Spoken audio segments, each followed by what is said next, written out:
और दोस्तों गति 5 प्रकार के होते हैं सरल रेखीय गति, वृत्तीय गति, घूर्णन गति, आवर्ती गति और दोलन या कंपन गति। तो दोस्तों सबसे पहले हम जानते हैं सरल रेखीय गति किसे कहते हैं।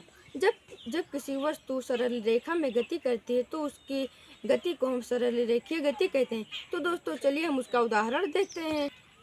चलिए दोस्तों हम देखते हैं। तो देखिए ये हमारा है कि खिलौना मोटर। तो देखिए दोस्तों हम जब इसे धक्का दे रहे हैं तो देखिए ये दोस्तों ये सीधी रेखा में जा रहा है। तो यह हमारा सरल रेखीय गति का उदाहरण हुआ। अब हम जानेंगे वृत्तीय गति के बारे में। जब कोई वस्तु किसी निश्चित बिंदु के चारों ओर वृत्तमार्ग पर चक्कर लगाती है तो उसे हम वृत्तीय गति कहते हैं।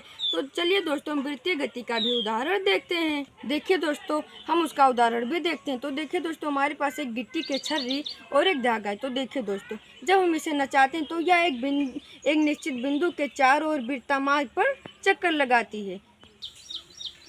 अब हम जानेंगे दोस्तों घूर्णन गति के बारे में। जब कोई वस्तु अपनी धुरी या अक्ष पर चारों ओर घूमती है तो उसे हम घूर्णन गति कहते हैं। तो चलिए दोस्तों हम इसका भी उदाहरण देखते हैं। देखिए दोस्तों घूर्णन गति का उदाहरण देखने के लिए हमारे पास एक लट्टू है और धागा। जब हम इस लट्टू में धागा लपेटते हैं और फिर नचाते हैं तो देखिए क्या होता है। देखिए दोस्तों यह मेरा लट्टू नाच रहा है, एक धुरी पर अपने चारों ओर घूम रहा है।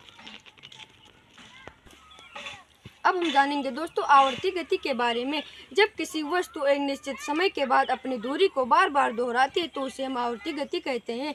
तो दोस्तों उसका भी उदाहरण हम लोग देखते हैं। दोस्तों मेरे पास एक घड़ी देखिए, यह अपने एक निश्चित समय के बाद चारों ओर चक्कर लगाती है। तो यह आवर्ती गति का उदाहरण हुआ।